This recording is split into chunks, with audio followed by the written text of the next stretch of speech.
Dalam video ini kami akan membahas tentang Maestro. Asal-usulnya terdapat dalam komik Maestro isu 1-5.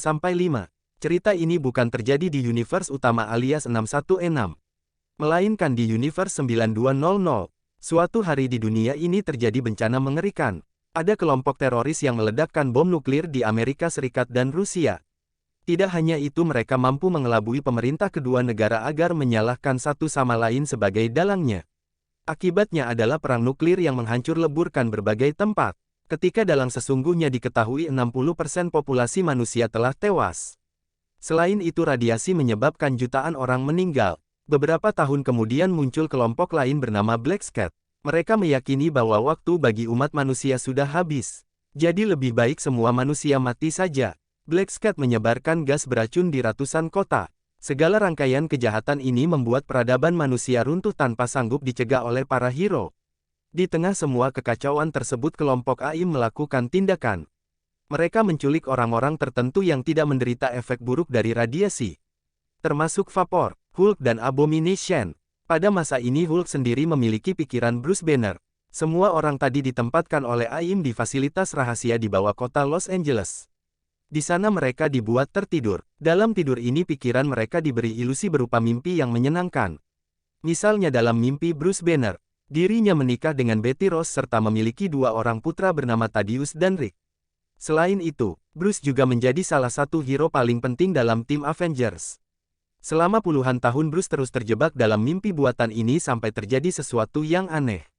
Anaknya bilang mereka semua sudah mati. Sedangkan istrinya mengucapkan ada error pada sistem komputer. Bruce sontak menjadi bingung dan curiga. Captain America mendadak muncul dan memberitahu bahwa ini adalah ulang Mysterio. Tapi menurut Captain America segalanya sudah kembali normal. Bruce tidak langsung percaya. Apalagi keanehan masih belum berhenti. Saat Bruce membuka pintu, Bruce malah tiba di ruangan yang membingungkan. Kemudian ada lebih banyak hero Avengers yang memintanya tetap diam. Bruce tidak mau patuh. Bruce memilih menyerang mereka. Dalam bentrokan ini Vision memasukkan tangannya ke dalam kepala Bruce. Namun Bruce terus berusaha melawan. Berkat upaya ini Bruce terbangun dari mimpinya. Bruce jelas kebingungan melihat tempatnya berada sekarang. Tiba-tiba Bruce dihampiri oleh banyak sekali orang AIM. Ini membuatnya sadar bahwa Bruce pasti telah ditawan oleh mereka. Bruce menganggap senjata AIM tidak akan berpengaruh padanya. Tapi perkiraannya salah. Tembakan mereka rupanya mampu membuatnya terpojok. Sehingga Bruce terpaksa melarikan diri dan tiba di ruangan lainnya. Di situ ditemukan Abomination dan Vapor yang masih belum tersadar. Ketika sedang memikirkan apa yang sebenarnya telah terjadi, Bruce ditemukan lagi oleh orang-orang AIM. Ditambah lagi Bruce terkena serangan energi dari seseorang. Sosok yang menembaknya adalah Modok yang sekarang sudah sangat tua. Modok menceritakan segalanya kepada Bruce yang Modok panggil Dr. Banner. Bruce sendiri awalnya tidak tahu tentang keruntuhan peradaban. Sebab saat awal konflik nuklir, Bruce diculik oleh AIM. Modok mengungkapkan pula bahwa Betty Ross telah meninggal. Bruce tidak percaya begitu saja pada kata-kata Modok. Bruce ingin membuktikan secara langsung kebenaran cerita Modok. Maka Bruce mendobrak keluar dari fasilitas rahasia AIM hingga tiba di daratan. Kali ini orang-orang AIM termasuk Modok tidak berusaha menghentikannya. Begitu berada di luar, Bruce melihat kota Los Angeles telah porak-poranda dan tidak berpenghuni. Ternyata Modok tidak berbohong. Fakta ini membuat Bruce menganggap umat manusia sebagai makhluk yang busuk.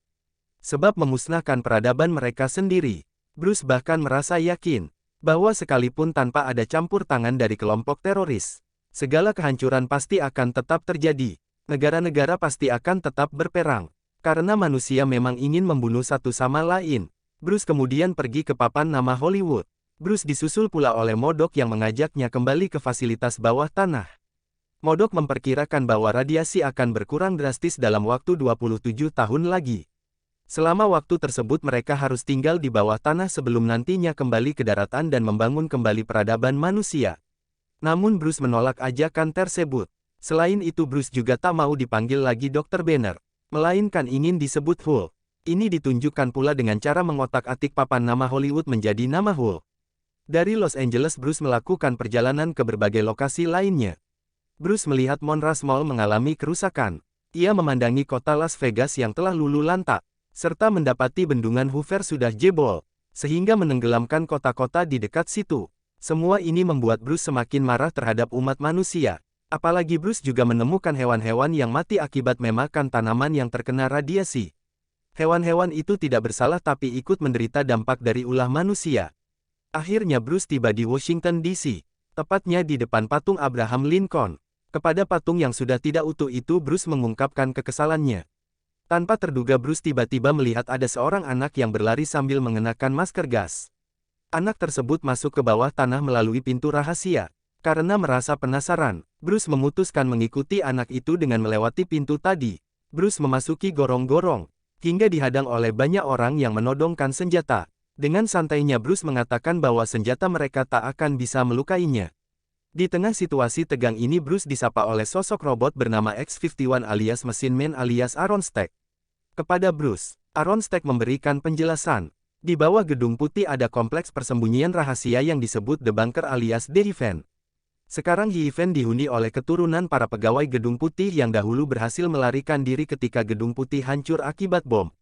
Aaron mengungkapkan bahwa The Haven punya persediaan makanan sampai 17 tahun namun hanya akan cukup untuk 4 tahun saja kalau Bruce ikut tinggal di sana. Dengan mengikuti Aaron, Bruce masuk ke pusat pengamatan The Haven. Di situ Bruce terkejut saat mengamati ada sebuah kota berisi banyak orang di luar sana. Aaron memberitahu bahwa kota itu bernama Dystopia. Tempat tersebut dibangun oleh seseorang bernama Maestro di reruntuhan kota New York. Setelah memperoleh informasi ini, Bruce ingin tahu lebih banyak tentang Maestro. Maka Bruce bergegas berangkat dari Haven menuju Dystopia. Ketika sedang melompat-lompat, Bruce mendadak merasa pusing sampai terjatuh. Bruce menduga punya sedikit ikut terpengaruh juga oleh radiasi. Sebenarnya Bruce berniat untuk beristirahat sejenak. Tetapi Bruce tidak bisa melakukannya. Sebab ada yang datang ke arahnya. Yaitu kawanan kecoa yang telah bermutasi akibat radiasi. Sekarang hewan-hewan ini terbang mengerubungi Bruce dan mulai menggerogoti badannya. Ini membuat Bruce merasa panik. Untungnya Bruce mendapat pertolongan. Ada yang menembakkan senjata sonik sehingga kawanan kecoa terbang kabur. Bruce sendiri langsung pingsan dan dibawa pergi oleh para penolongnya. Setelah terbangun Bruce berbicara dengan pemimpin mereka. Orang tersebut bernama Boss, sedangkan kelompoknya disebut Survivalis. Mereka bermukim di suatu kawasan tanpa nama yang tidak terkena radiasi. Mereka bercita-cita memulihkan nutrisi di tanah agar bisa bercocok tanam. Di sana Bruce dengan Boss juga membicarakan tentang Dystopia dan Maestro. Memang kebetulan sekali tempat tinggal Survivalis ini terletak di dekat kota Dystopia. Ketika ditanya tentang Maestro, Boss bilang bahwa orang-orang menganggap Maestro adalah dewa. Ini membuat Bruce semakin penasaran untuk bertemu dengan Maestro. Sementara itu di bawah tanah Dystopia seorang pria tua sedang memainkan harmonika. Orang itu adalah Rick Jones. Ketika masih remaja, Rick Jones sering terlibat bersama superhero, termasuk Hulk, Captain America dan Marvel alias Captain Marvel pertama. Demi mengenang para makhluk super, Rick Jones mengumpulkan segala sesuatu yang berhubungan dengan mereka dalam suatu ruangan. Benda-benda yang Rick Jones simpan, diantaranya adalah topeng Spider-Man, lengan Bionic Bucky, papan terbang Silver Surfer, pedang Ebony Black milik Black Knight, dan masih banyak lagi. Permainan harmonika Rick Jones diganggu oleh kedatangan cucunya, Janice yang memberitahu bahwa Bruce telah memasuki Dystopia. Pada saat itu Bruce sedang melihat-lihat suasana kota tersebut sambil menanyakan tentang Maestro. Harapannya terkabul ketika Bruce dihampiri oleh seorang bawahan Maestro yang bernama Minister. Rupanya Minister dikirimkan oleh Maestro untuk membawa Bruce ke hadapan Maestro. Dengan dipandu oleh Minister, Bruce berjalan menuju istana Maestro yang menampilkan arsitektur Yunani. Selain itu di dekat istana itu terdapat patung raksasa prajurit Yunani kuno. Minister bercerita pada Bruce, bahwa dahulu kawasan ini dilanda kekacauan sampai akhirnya situasi menjadi aman terkendali berkat campur tangan Maestro. Sejak itu Maestro menjadi penguasa Dystopia. Karena Maestro sangat perkasa, Maestro mampu mengatasi segala pihak yang menentang kekuasaannya. Seperti yang disebutkan oleh Boss, Minister menganggap Maestro adalah dewa. Setelah berada di dalam istana, Minister menginformasikan kepada Maestro bahwa Bruce telah datang. Maka Maestro pun muncul secara langsung untuk menyambut Bruce. Ternyata anggapan orang-orang tidak salah. Maestro memang adalah sesosok dewa, yaitu Hercules. Dengan amat senang Hercules memeluk Bruce, lalu menyebut Bruce sebagai lawan tanding favoritnya. Setelah itu dengan cepat Hercules menghantam Bruce hingga terlempar jauh. Ini tentu membuat Bruce marah. Maka mereka pun berkelahi. Dalam duel ini, Bruce terhempas ke terowongan bawah tanah. Bruce dihampiri oleh dua orang bernama Dakor dan Fispis. Awalnya Bruce tidak peduli pada mereka dan ingin melanjutkan baku hantam menghadapi Hercules. Namun Bruce berubah pikiran saat mereka menyebutkan bahwa Rick Jones ingin bertemu dengannya.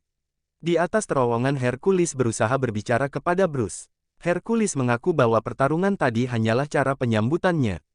Kini Hercules telah merasa puas. Jadi Hercules hendak menawarkan wanita dan makanan bagi Bruce. Ajakan ini terhenti ketika Hercules menyadari bahwa Bruce telah menghilang dari terowongan. Di markas bawah tanah terjadi pertemuan antara Bruce dengan Rick Jones. Kepada Bruce, Rick bercerita tentang Hercules. Ternyata sekarang Hercules sudah berubah. Hercules tidak lagi bersikap sebagai hero seperti dulu. Hercules hanya asyik bersenang-senang termasuk melakukan hubungan seks bersama wanita.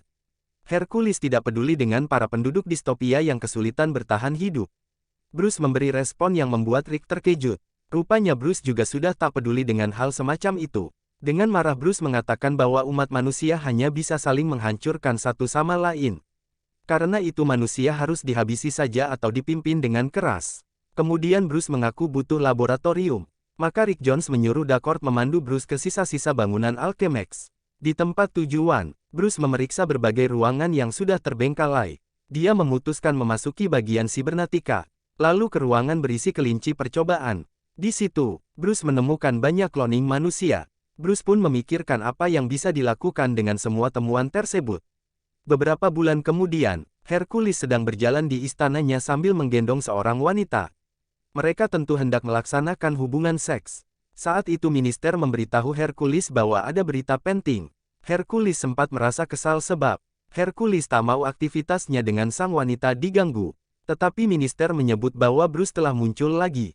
Begitu mendengarnya, Hercules sontak mengabaikan sang wanita dengan menaiki kendaraan terbang. Hercules bergegas menemui Bruce. Di tengah kota distopia Bruce sedang berbicara kepada orang-orang. Bruce mengumumkan bahwa dirinya harus menjadi pemimpin mereka. Bruce mengklaim bahwa di bawah kepemimpinannya, mereka akan memperoleh kekuasaan dan kejayaan. Kepada para penduduk Bruce juga memperlihatkan sesuatu yang mengagetkan, yaitu banyak sekali robot yang disebut Dog of War. Robot-robot ini berwujud hewan buas yang disambungkan ke tubuh-tubuh cloning. Inilah hasil kerja Bruce di Alchemax. Bruce memberitahu bahwa pasukan Dog of War akan dikerahkan untuk melakukan penaklukan ke berbagai tempat. Bruce mengajak orang-orang untuk ikut terlibat dalam penaklukan ini demi menguasai wilayah yang sangat luas. Bertentangan dengan harapan Bruce, para warga justru menolak mentah-mentah tawaran tersebut. Akibatnya Bruce memerintahkan semua Dog of War untuk mulai membantai mereka. Di tengah situasi ini Hercules akhirnya tiba di hadapan Bruce dan menghancurkan Dog of War. Bruce tidak tinggal diam sehingga kembali terjadi duel antara dirinya melawan Hercules. Dalam pertarungan ini Hercules menunjukkan keunggulannya. Hercules menghajar Bruce sampai Bruce mengaku kalah. Menyerahnya Bruce membuat Hercules menjadi tenang. Bahkan Hercules mengajak Bruce berkunjung ke istananya lagi. Namun Bruce malah menolak tawaran tersebut. Bruce mengaku telah bersalah terhadap Hercules. Bruce ingin melakukan perjalanan terlebih dulu sebelum nantinya datang lagi apabila memang merasa telah pantas. Di markas bawah tanah, Rick Jones diberitahu tentang kejadian tersebut oleh Dacord. Menurut Rick Jones, Bruce sebenarnya belum benar-benar menyerah, melainkan sedang mencari cara lainnya demi mengalahkan Hercules. Rick berpikiran bahwa Bruce yang ini tidaklah sama seperti Bruce Banner yang Rick kenal pada masa lalu. Bruce yang ini adalah kepribadian yang berbeda. Bruce tidak akan berhenti begitu saja. Bruce akan terus menyusun rencana dan muslihat untuk mendapatkan segala yang Bruce inginkan. Cepat atau lambat Bruce akan muncul lagi untuk menjatuhkan kekuasaan Hercules. Benar saja suatu hari Bruce mengetuk pintu istana Hercules. Kali ini Bruce tidak sendirian melainkan ditemani seorang wanita berjubah. Ketika diberitahu tentang kedatangan Bruce, Hercules tentu segera menyambutnya. Hercules menanyakan pula siapa wanita yang bersama Bruce. Maka wanita itu melepaskan jubahnya. Rupanya di balik jubah tersebut sang wanita memiliki penampilan yang sangat mantap. Sedangkan namanya adalah Andarnell. Hercules merasa senang dengan persembahan ini. Hercules bergegas membawa Andarnell ke kamarnya. Sementara itu Bruce dipersilahkan oleh Hercules untuk bersenang-senang di istananya. Ketika Hercules beranjak pergi dengan Andarnell, minister mengajak Bruce untuk melihat-lihat berbagai ruangan di istana. Tetapi Bruce bilang harus terlebih dulu mengambil benda di luar. Di kamar Hercules, Andarnell melepaskan pakaiannya. Ini tentu membuat Hercules semakin bersemangat. Hercules lalu bergerak memeluk Andarnell agar bisa segera melaksanakan hubungan seks. Malang bagi Hercules. Ini merupakan suatu jebakan yang telah direncanakan oleh Bruce. Sebenarnya Endarnell adalah vapor, yaitu makhluk super yang sempat ikut ditahan oleh AIM. Kekuatan vapor adalah berubah menjadi berbagai jenis gas. Sekarang vapor berubah menjadi gas arsen yang beracun dan masuk ke dalam tubuh Hercules. Akibat racun tersebut Hercules akhirnya meninggal dunia. Vapor jelas merasa senang dengan keberhasilan ini. Namun kegembiraan tersebut tidak berlangsung lama. Kamar itu mendadak didobrak oleh Bruce yang dengan cepat menembak vapor menggunakan suatu senjata khusus yang diambil dari Alchemax. Efek senjata ini adalah membekukan vapor dalam sekejap. Ini membuat Bruce dengan mudahnya memecahkan tubuh vapor berkeping-keping. Supaya vapor tidak bisa pulih kembali, Bruce memerintahkan agar semua pecahan tubuh vapor dikubur terpisah-pisah dengan jarak yang sangat jauh. Bruce jelas mengkhianati vapor agar dirinya tak bernasib sama seperti Hercules. Sesuai dugaan Rick Jones, Bruce yang ini memang jago dalam menyusun rencana. Selanjutnya di tengah kota, Bruce memimpin prosesi pembakaran jenazah Hercules. Kepada para warga, Bruce mengumpulkan pula bahwa dirinya lah yang meneruskan kepemimpinan Hercules. Sebagian warga memprotes Bruce. Menurut mereka, pemimpin berikutnya seharusnya ditentukan melalui pemilihan umum. Akibat protes ini Bruce memutuskan untuk memerintahkan Dog of War membunuh para warga. Untungnya ada pihak yang ikut campur menyerang Dog of War, yaitu orang-orang dari kelompok Rick Jones termasuk Dakord dan Fish. Saat itu Dakord sendiri membawa senjata spesial buatan Ford yang diyakini mampu membunuh Bruce. Walaupun begitu Bruce mampu menghindari tembakan senjata tersebut, lalu mengguncang tanah hingga benda itu lepas dari tangan Dakord. Dengan begitu keadaan pun berbalik. Bruce berjalan mendekati Dakord untuk membunuhnya. Tiba-tiba terjadi sesuatu yang mengagetkan. Mayat Hercules yang sedang terbakar menjadi hidup lagi. Rupanya Hades yang dewa alam kematian mengizinkan Hercules kembali ke alam manusia untuk sementara waktu. Dengan gampangnya Hercules menghancurkan Dog of War, lalu bertarung melawan Bruce. Sebenarnya Hercules tampak unggul, tapi Bruce terselamatkan berkat campur tangan seseorang yang memusnahkan tubuh Hercules menggunakan senjata buatan Ford yang tadi terlepas dari tangan Dakord. Ternyata orang yang menolongnya adalah Minister. Minister mengaku melakukannya sebab memang merasa tidak senang dengan Hercules. Dengan diatasinya Hercules, Bruce hendak mengincar sasaran berikutnya, yaitu Rick Jones sebagai pembalasan atas serangan yang dilakukan Dakord dan kawan-kawannya tadi. Sambil membawa senjata Force, Bruce mendobrak markas rahasia Rick. Tapi tempat tersebut sudah kosong. Kelompok Rick Jones telah kabur, sebab mereka menyadari bahwa Bruce pasti akan datang ke sana. Meskipun tidak hadir secara langsung, Rick berbicara kepada Bruce melalui monitor. Rick menyebut bahwa kini Bruce telah menjadi seperti ayahnya Brian Banner yang telah menghancurkan dan merusak anak sendiri. Rick Jones mengucapkan selamat tinggal, lalu markas tersebut mendadak meledak. Namun ledakan tersebut gagal membunuh Bruce. Bersama Minister Bruce kemudian pergi ke istana bekas milik Hercules. Sekarang Bruce benar-benar menjadi penguasa distopia. Selain merebut kekuasaan Hercules, Bruce juga mengambil namanya. Sejak saat itu, Bruce disebut dengan nama Maestro. Itulah cerita asal-usul Maestro. Setelah memperoleh kekuasaan atas distopia, ambisi Maestro berikutnya adalah memperluas kekuasaannya ke berbagai wilayah lainnya. Dalam upaya ini tentu ada pihak-pihak yang akan menentangnya. Di antaranya adalah kelompok Pantheon, serta Dr. Doom. Cerita penaklukan yang dilakukan Maestro terdapat dalam komik Maestro War and Pax.